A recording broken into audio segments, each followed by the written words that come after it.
Coming up on Over a Barrel, the election is over. We now know who the president-elect is going to be and how that may impact oil prices in the next few years. But what about the next few days? Something's got Patrick DeHaan fuming. We're going to have that and more right here on Over a Barrel, which starts right now.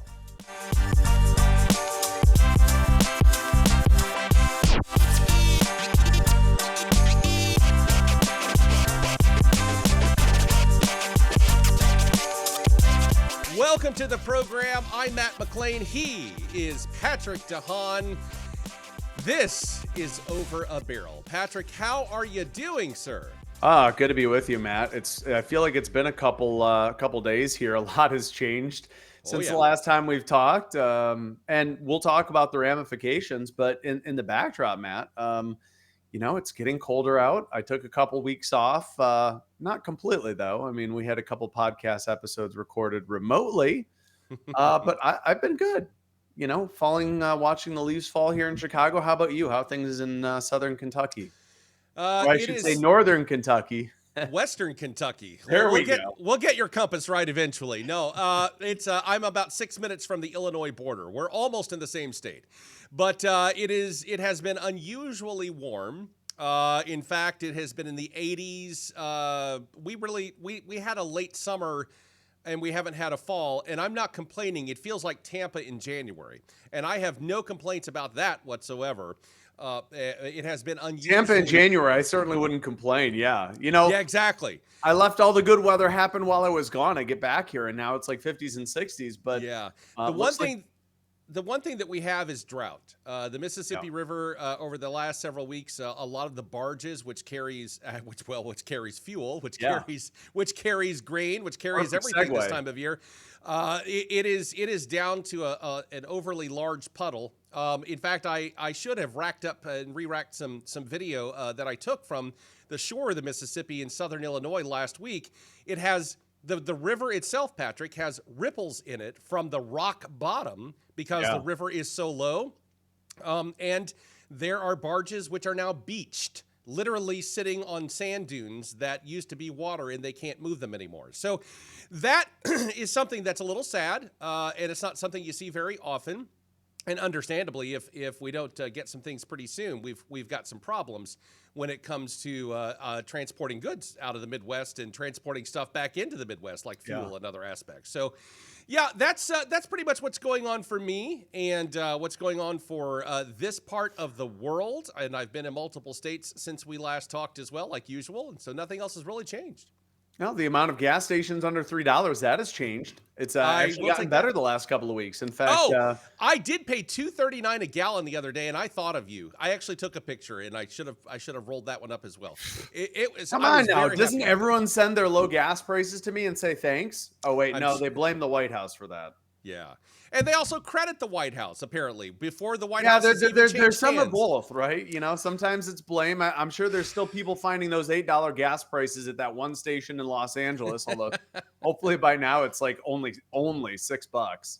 Yeah, well, we should probably dive right into it. Dive right into, before we jump into the election. We are tracking now 80,000 gas stations across the U.S. below $3 a gallon. Finally, I guess we're all saying, but something that, we've been talking about. The national average could fall below $3 a gallon in the next couple of weeks. And to add to that, 28 states now where average gas prices are below $3, including Kentucky. Kentucky, $2.79 a gallon. Even Illinois is getting close to that $3 mark at about $3.19 a gallon. Now that's breaking news right there. Exactly. I mean, we don't often see such low gas prices here in Illinois. Although my local station, Matt, is still like $3.45. Still paying quite a bit, up here in Illinois, $3.45 at my local station. Hopefully that'll melt away. That's the hope. I certainly would not complain about that at all. Yeah, let's take a look at this. Look at that. I'll look at you're one of the blue states. And not speaking about the election. There's a lot of them down here. In fact, I think for the election, most of these states, I think all of these states probably were red. We're red. But when it comes to Gas Buddy tracking gas prices, they're all blue. And we can see here the national average at 309, down, down, down, down. It's kind of a bluish green. And keep in mind, this has nothing to do with anyone being elected yet, because Biden is still in the White House. Biden is still in the White House. I know a lot of people, it's amazing. Before the election, some of the folks posting on social media might have been upset about $8 gasoline. It seems like some of those people are finally coming into realization that gas prices have been lower. And now we're already seeing some people politically aligned that are saying thanks, Trump, and he's not even taken the oath of office yet. So I guess we can segue into that, Matt. With I was just going to say, why not? Because I know it's got you. It's got you in a tizzy. I don't know how else. It's very entertaining. I'm laughing here because I know what he's getting ready to play, and I know what he's getting ready to show you. With this, Matt. Let's start with this. All right. Let's just give everyone a recap of where we've gone the last 3 months, even before the election. Zoop down. Right. So what we're seeing is not related to the election. Okay. I'm sorry if you think it is. Hopefully we can just explain it to you in this word: seasonality. Summer's over. Gas prices go down, just like, hey, look, Matt, look what happened last year this time of year as well. November, no election last year, but they still went down. So, this is par for the course. Gas prices go down in the fall. And this is not unusual. It's just like gas prices. Here, let me go back to the full chart. All right. So what happened last spring, Matt? Look at January. Look what happened last spring. This is going to happen this spring. Even with Trump in the White House, he's going to be sworn in just about the same time. Gas prices are going to start going up. And the people on the other side of the aisle aren't going to be able to blame Trump that prices are going up, because it happens seasonally. So let's just get that seasonal stuff out. Americans drive less in the fall, more in the spring. Gas prices are, pretty much close to where, adjusting for today's dollars, this is fairly normal. So oil prices right now, if we pull those up, they're fairly normal. Oil is still holding at $71 a barrel. There hasn't been a seismic shift there just yet. So that's where we are. But I thought lions and tigers would be singing "Kumbaya" in the backyard while the dog was, resting on top or something. I mean, yeah, something like that, in the jungle. I don't understand. I mean, there's a little heavenly music playing or anything. What's going on? Well, you know what? It's kind of funny, by the way. We see the trending now headlines here. Interest rates. That's something we're going to keep a track. That's something that was expected no matter who won. And now they're talking about tariffs as well. So, by the way, those are some of the issues we're going to talk about, because President Trump has talked a lot on the campaign trail about what he would do. So I suppose, Matt, why don't we get right into that and go back to what President Trump has said on the campaign trail? We're going to hear from President Trump, and we're going to talk about the potential impact. So here we go. This pledge to the great people of America. I will end the devastating inflation crisis immediately, bring down interest rates, and lower the cost of energy. We will drill, baby, drill. So if you caught it there, he said two things. We're going to drill, baby, drill, and we're going to bring down interest rates. And a lot of people are really happy about that. So, let's talk about that. Actually, in the day since the election, interest rates actually jumped. The 10-year Treasury bond, which is heavily tied to your mortgage rates, jumped. The US dollar jumped, because if tariffs happen, Matt, it's going to make the price of goods go up. Anything imported from overseas, the prices, we'll have to see, by the way. Trump has promised tariffs, but we don't know if he's going to actually implement tariffs.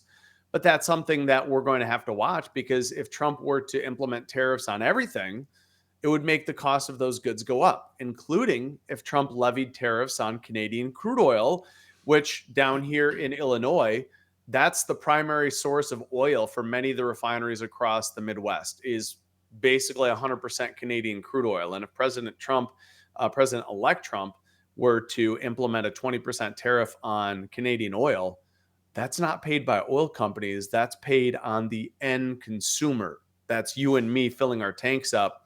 And if there's a big tariff, if the cost of Canadian oil jumps, refiners are going to have no choice but to pass that cost along to consumers because they're paying more. They pass it along to consumers. So that's one of the issues that we're going to watch very carefully. Come January, is going to be potentially what happens to tariffs. Will Trump implement them? And there could be a ripple effect on interest rates there as well. If the cost of goods goes up, there could be certainly a major ripple effect on interest rates. Which, by the way, the Fed is now going to have to discuss with some of the new data. We did see worse than expected jobs report. You remember came in far below expectations. So now the Fed, they may have to do some anticipation in terms of what President Trump may do. But the data is showing that the economy is slowing down slightly. Yeah, it's going to be interesting, but also keep in mind when it comes to a lot of that data, they do revisions, and so I mean, even whenever the economy created 200,000 jobs this month, and then a few weeks later a revision may come out and that may be either higher or lower. So whatever, I do recall that coming out just within a few days ago, how many jobs were created. There'll be some revisions. It'll either go up or down. Also keep in mind. This time of year, when it comes to job growth, a lot of the factual statistics that we're throwing out there don't necessarily include seasonal jobs. Right. Well, this is the quarter of the year that seasonal jobs are very much highly in demand. And so a lot of businesses do a structural shift. Rather than hiring a lot of full-time employees, which can be reflected in the numbers, you'll actually have a lot of seasonal jobs that are thrown out there. And that is not necessarily counted in those particular numbers. So I just actually did I just speak out an almost intelligent statement there? I'm kind of proud. Well, I mean, to your point, companies like UPS, DHL, FedEx, companies, retail companies, exactly, heavily retail. So these are the revisions that we're talking about. But I really quickly also wanted to go back to one of the main points that Trump had said and kind of clarify it: drill, baby, drill. Everyone's heard about drill, baby, drill. What Trump can do is ease restrictions on drilling. Things like the Arctic National Wildlife Refuge, ANWR, is something President Trump opened up the Arctic National Wildlife Refuge the last 2 weeks of his first term. Now, only 2 oil companies bid for the ability to drill. The big problem with things like ANWR are that it's not proven if there's any oil out in the middle of the wildlife refuge. Right. And you have to build a lot of stuff before you can actively drill, Matt. I mean, this oil is in the middle of Alaska. How would you potentially get that oil to the market? You'd have to put it in a pipeline. You'd have to connect pipelines. Even before that, Matt, you'd have to drill and explore for potential oil fields. You'd have to get people out in the middle of Alaska. You have to put temporary housing up. You got to get electricity. You've got to get facilities to be able to do all of that. So that's a very loaded thing. They could just use the oil right out of the ground to provide the generator for that. No, wait. It's got to be refined. If only it was that easy, right? So yeah, I mean, we're talking about potentially building a lot of infrastructure, to be able to even get this oil to market. So oil in the wildlife refuge would be years away from the market, years and years, because it takes a lot of time to build that infrastructure. But drill, baby, drill, again, it can open up access. It can open access. It can make it easier for companies to drill. But before that, after that, they have to explore to see if there's oil there. So there's a lot of problems there. It does not compel companies to drill. It compels the U.S. government to make it easier to drill, but it doesn't necessarily yield actual drilling. And Patrick, something to also keep in mind with regard to some numbers regarding crude oil as well. It takes a lot before crude oil can be profitable. It takes a hot minute there for an oil company to say, okay, we're going to go out into the Gulf of Mexico, drag a new rig out there, and we're going to start drilling, or dry land. It really doesn't matter. So you have a lot of numbers games that have to be played for any business anywhere, no matter what it is. If they're in it to make a profit, then there has to be a profitable aspect to it. So here's why I'm saying this. For those of you that I can't believe I am the one about to say this instead of Patrick, because I love my $1.99 a gallon gas. Please, this is how upside down the world feels today, right? It has to be a profitable barrel of oil before they can pull it out of the ground. And there is a cost factor into getting that oil out of the ground. If a barrel of oil drops too low as far as a price point, it's no longer profitable. And let's face it, easy crude oil is long gone. There's fracking, there's other aspects, there's drilling deeper into the Gulf of Mexico than ever before, because that's where the oil is now. All the easy oil is gone.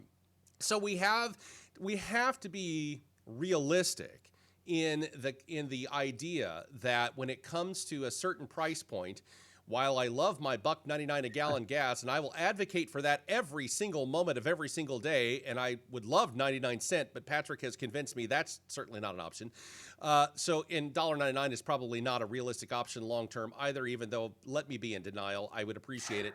I'll let you have one. I'll let you have that. It's just a reality, right? I mean, there has to be... if it costs and you go into the red and it costs you money to do it, why do it? Yeah, I mean, that's exactly it. Matt, if your labor, if your employer were to suddenly just cut your wages in half and say, well, you still got to do the same amount of work, you still have to produce, you're going to be like, well, I'm not going to try so hard, or maybe I won't show up, or maybe I'm not going to do it altogether. Maybe I'll just forget about it. I mean, this is a capitalist society, right? That's Trump capitalism, right? He loves capitalism. He loves real estate, right? Buying and selling. And you have to produce a profit to be successful. Otherwise you go bankrupt. And oil companies cannot suddenly just cut the price of what their source of revenue is, their product. I mean, you can't survive losing money. I mean, I really wish you could, because everyone would be losing money, right? It'd be great, because then you get your $1.99 gas. And that's a bit of the conundrum here, is that Trump has promised to essentially drill, baby, drill. But I'm going to pull up another clip here because he's also promised something else that might be even harder. So let's tune in. By contrast, I'm announcing today that under my leadership, the United States will commit to the ambitious goal of slashing energy and electricity prices by half, at least half. That's a huge promise, because I mean, if we go over here and again, if we look at the price of oil quickly, Matt, we are at $72 a barrel. Quick math is that's $36 a barrel. That's, if Trump somehow, were to force oil companies to produce at $36 a barrel, they're losing about $10 to $15 every barrel they're producing. They're suddenly hemorrhaging money. They're not profitable. Their shareholders are angry. They go broke.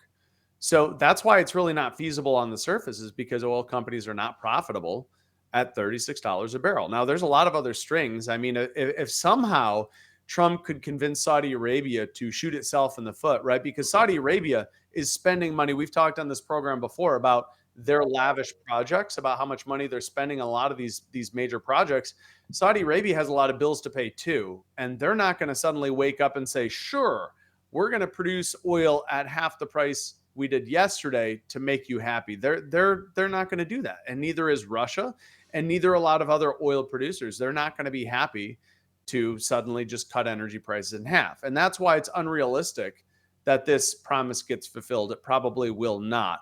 Not only that, but the whole host of other issues is that states like mine in Illinois control more of the cost of what I'm paying through taxes. Illinois is taxing gasoline at a higher rate than it was 5-10 years ago. How much is it in Illinois, roughly? I believe it's roughly about, well, in Chicago, I believe it's close to 70 cents a gallon. Oh. So, it's going to be very difficult for oil companies to suddenly, or for gas stations, you have set taxes. Those can't just disappear because Trump does not have control. It might be nice if he could promise to cut Illinois gas taxes in half, but that is a state mandate. And he does not have control over what individual states charge when it comes to gasoline taxes. So, drill, baby, drill, you can lead, you can lead somebody. You can lead the horse to water. Exactly. That adage, you can lead a horse to water, but you can't force it to drink, kind of thing. As Trump can make it easier for oil companies to produce it, but it doesn't necessarily translate to cutting energy in half. But here's the main question, and I've heard you talk about this many, many times. It's not so much that we need more oil out of the ground at the moment; it's the ability to process it that is Yes, and then problem. so that's a whole nother issue, is that you can have all the oil in the world, Matt, but you still need to refine it. You're still subject to the balance of supply and demand when it comes to refineries. And that is, by the way, to go back to 2022, oil hit $130 a barrel, which is below the record. It's below the record that we hit in 2008 of 148.50 a barrel. But in 2022, even though oil was well below its record, what happened to gas prices? Gas prices easily shot over their record from 2008 when gas hit $4. Gasoline hit $5.02.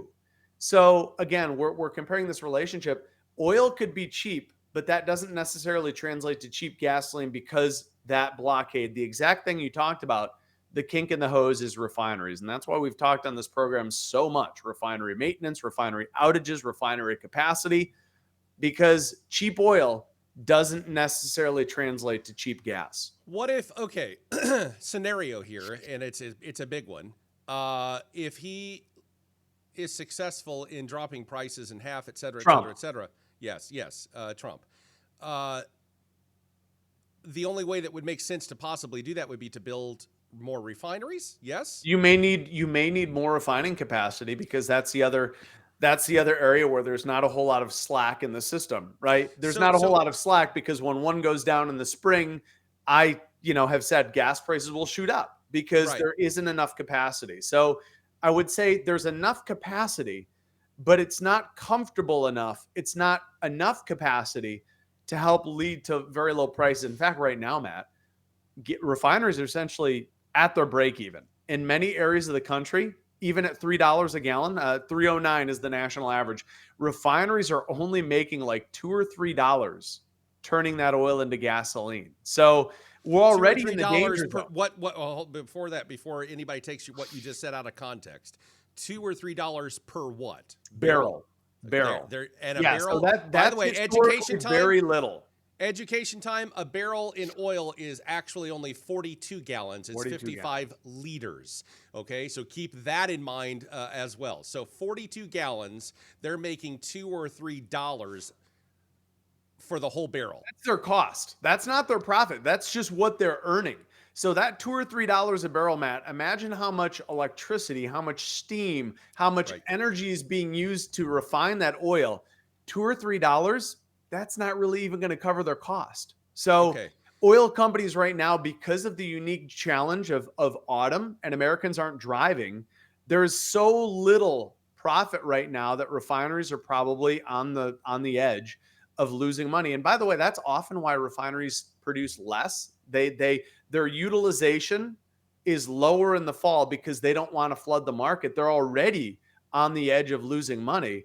If they produce any more and flood the market with gasoline, they're probably going to lose even more. Yeah, that's okay. So the next thought that comes to mind is this. We haven't had this situation since Grover Cleveland. So I'm trying to figure out exactly how to say this. Former President Trump / President-elect Trump. We haven't had this since Grover Cleveland in the 1800s, right? So I'm trying to be as respectful and formal as possible, but how do you address an individual? And I think President-elect would probably now supersede. Here's the key. He is term limited out. Right. Do you foresee the oil companies and others saying, it's 4 years, we're just going to bite down and hang on and get through the next 4 years and see what happens? Or do you think that they will, look and say, okay, and the reason why I ask that is the last 4 years, as we both know, there's been this massive push toward electric vehicles, massive push toward and infrastructure being built for that. Automakers swapping plants over. Here in Kentucky, there's a massive battery plant, multi-billion with a B dollar battery plant that's being built in addition to the one that's already in existence about an hour east of where I'm sitting right now. All these things are going on. Well, what do you do with all of that? I mean, you see what I'm saying? Like the economy started moving in one direction for creation. Well, and then so how do you flip back and forth? and play topsy turvy without going bankrupt because you've shifted your company in one direction. Okay, That's going to be now we're yeah. under a new administration. So That's what? We going to got be to switch. tough, because That's in the problem. the But then you know interesting who pays for all of that? The consumers. the interesting dynamic here, though, in all of that talk about EVs is if you've turned on the TV in the last several months, you've seen that Elon Musk has been spending a lot of time with Trump. In fact, he even spoke at one of his rallies. So there's a complication here. And obviously, Elon Musk runs Tesla. So there's going to be a balancing act here, Matt. We may see an environment where Elon Musk gets the ear of Trump and says, we need incentives to continue. So I don't expect there to be a massive tilt. If Elon Musk was not part of Trump's circle right now, I think that'd be a very big worry. In fact, the stock market is telling us already it is a worry because battery stocks, renewable energy stocks plummeted because they are worried. And even Duke Energy, by the way, today said that if Trump rescinds some of the air regulations, that they may go back to burning more coal. So yeah, you have a valid point. And this is kind of the unknown, uncharted territory we're going into. But I wouldn't expect the US to completely just ditch EVs at all because Elon Musk is in Trump's inner circle now, and he might talk, he might have his ear on some of these issues. So, but I don't think we're going to go full flung into EVs as quickly now, right? Because Trump has shown a willingness to he loves traditional auto manufacturing. He loves internal combustion engine vehicles.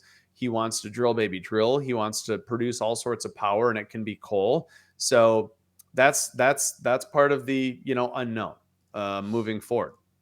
Well, and you speak of Elon Musk. Take a look at this right here. Elon Musk is expected to join Trump's administration, and this article, by the way, is from Fortune.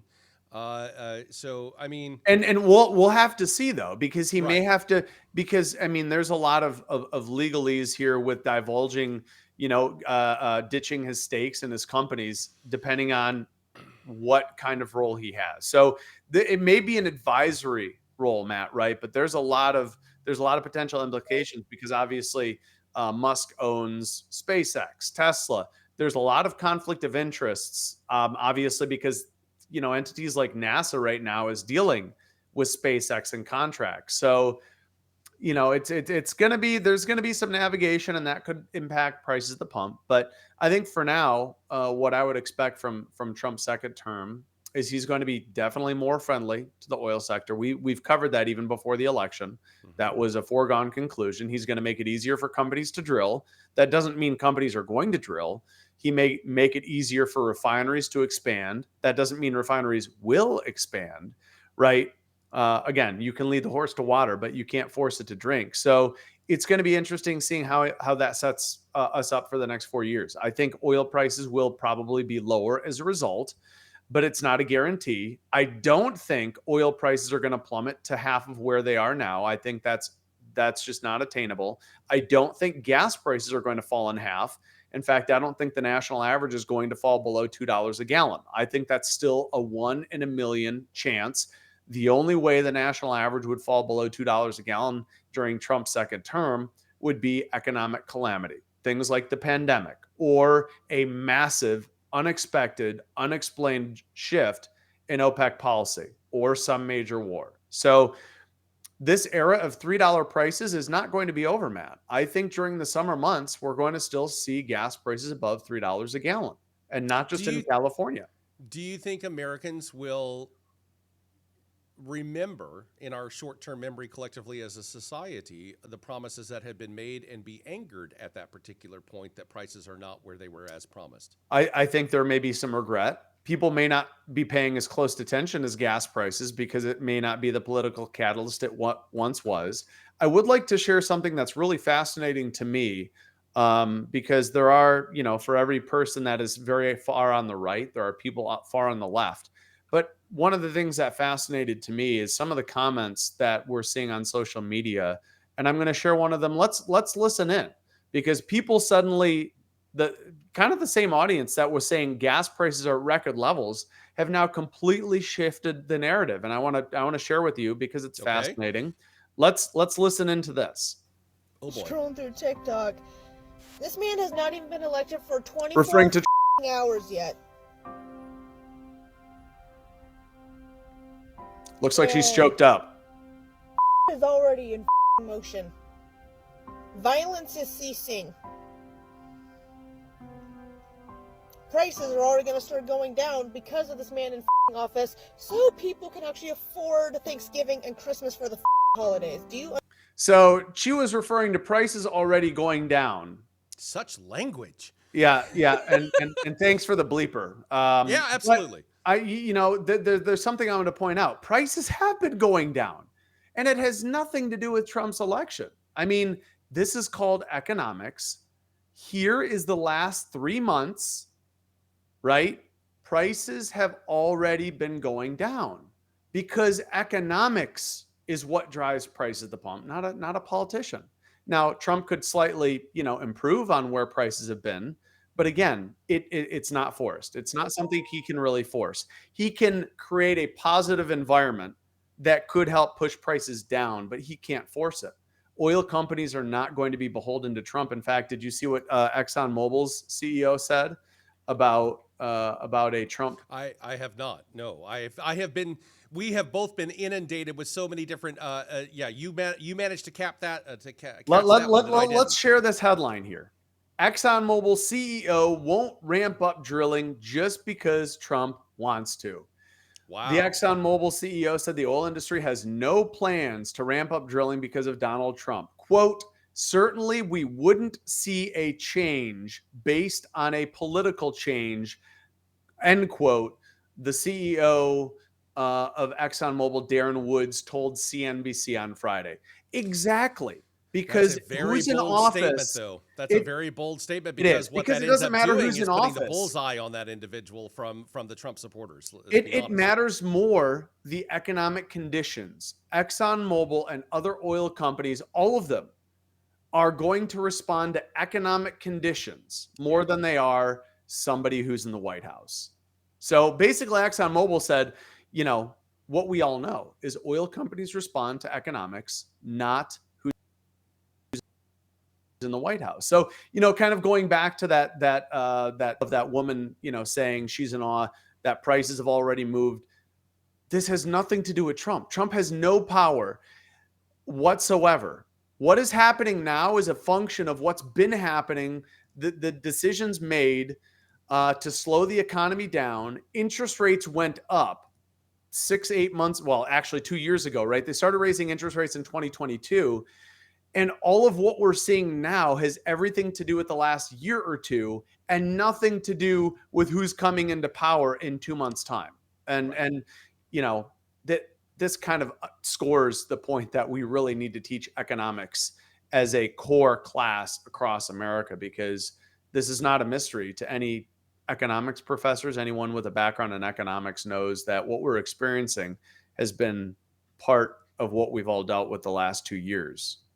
And by the way, Trump has suggested that he wants to politicize the Federal Reserve. Trump has said that he wants to have control over interest rates.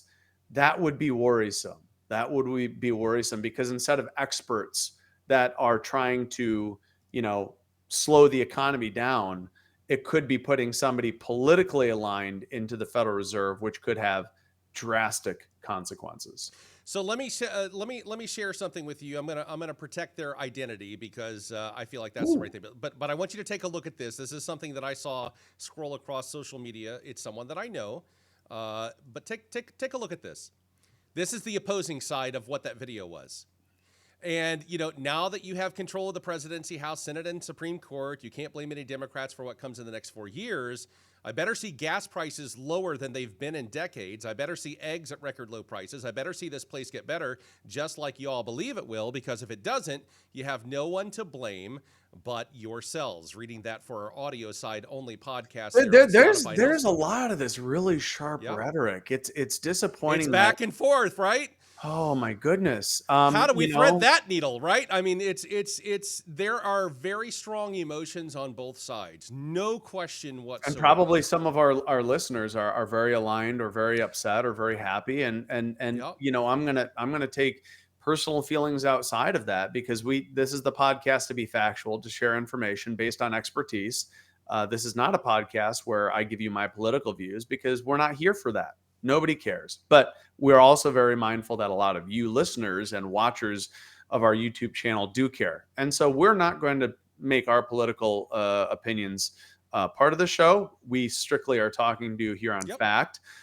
In terms of record low prices, that's not going to happen, Matt. It's definitely not, because the U.S. economy is far too advanced to see a shockwave. And by the way, I did say this on social media the other day, and I'm going to share it with you now. I do not currently foresee record high gas prices or record low gas prices as happening during Trump's second term.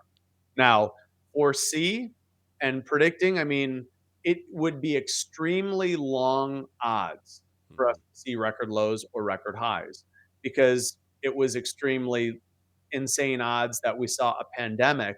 Then at the end of the pandemic, to see a country like Russia invade a sovereign country like Ukraine. So the circumstances that led us to where we've been the last 4 years are truly exceptional. Okay. It would take a truly exceptional situation to see the extremes happen again.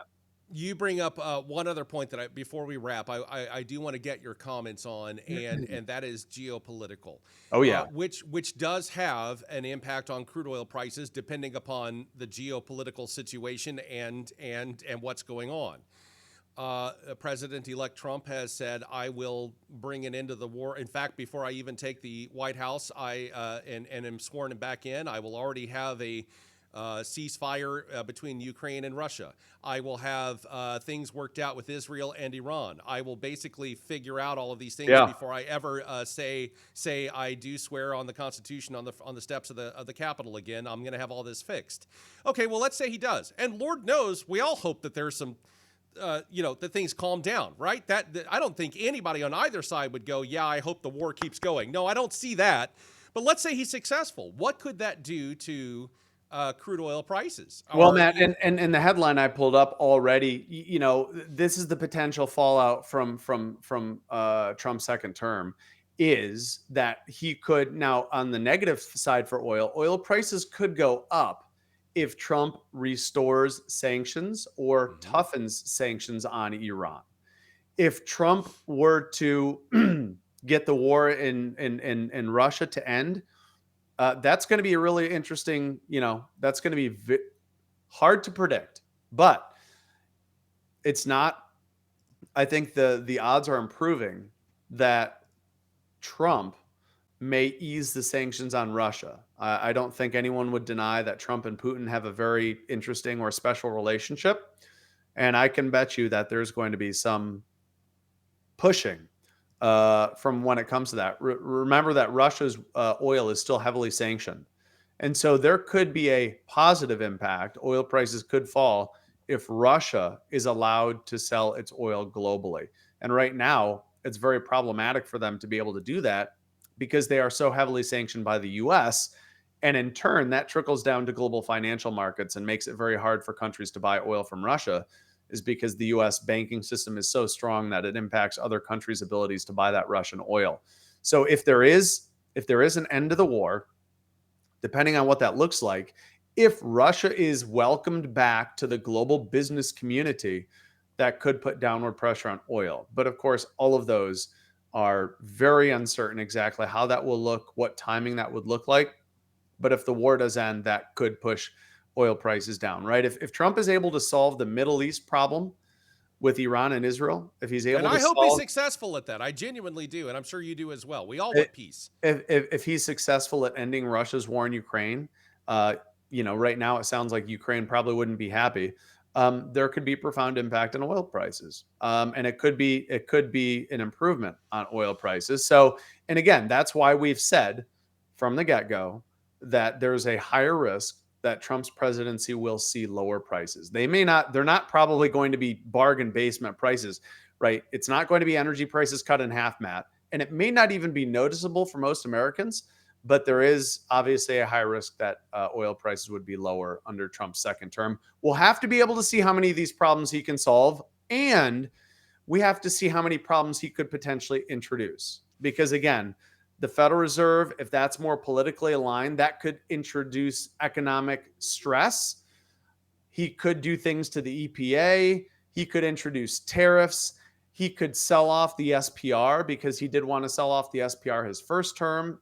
Congress agreed to sell a lot of it under his first term. So we will be here to cover and break down all of those potentials in the weeks ahead. And again, this is the world we live in. This is all factual analysis. We do not bind ourselves to one side of the aisle over another. We try to just deliver you the analysis that we've been doing for decades. Yeah, it's a matter of fact, an unbiased approach, as middle of the road as both of us know how to get, and that is always our goal. And I've been doing that for 25 years in journalism, and we'll continue doing that. It. Yeah. You know, you're not very good at your job. You would not be a subject matter expert if you let politicians and such enter your expertise and shift your narrative. You just would not be an expert. So, kind of going back here, Matt, as we close. The trend in gas prices for the last several months has been downward. It doesn't matter that the election had the whatever result, that trend is going to continue. It would have continued if Harris was elected. It will continue now that Trump is president-elect. Nothing would have changed that.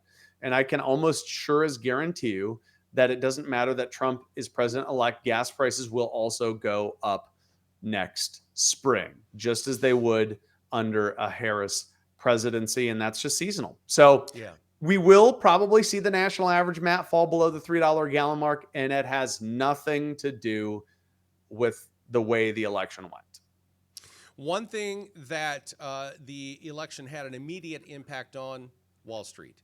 Stocks went through the roof on Wednesday, the day after the election. And I mean through the roof. They had a and again today they're up, and you know there could be some negative connotations here, Matt, because Trump has allowed a lot of mergers and acquisitions. But if those merger and acquisitions start solidifying and giving more market share to larger companies, that could introduce challenges. Companies are less competitive when there's fewer of them. So let's just say there's a lot of different possibilities that we're going to face over the next 4 years. When it comes to gas prices, they should be moderately lower, but there's a chance they could be higher if Trump, depending on who's whispering in Trump's ear. So for that, let's wrap up this week, but we will be here to deliver whatever market analysis we have to on what will happen. Absolutely. And this will be one of many podcasts, understandably, that will be covering everything over the next 4 years. We're going to see what's going to happen, right? So for Patrick DeHaan and myself, thank you so much for joining us here on Over a Barrel. We will talk again coming up really soon. Have a good one.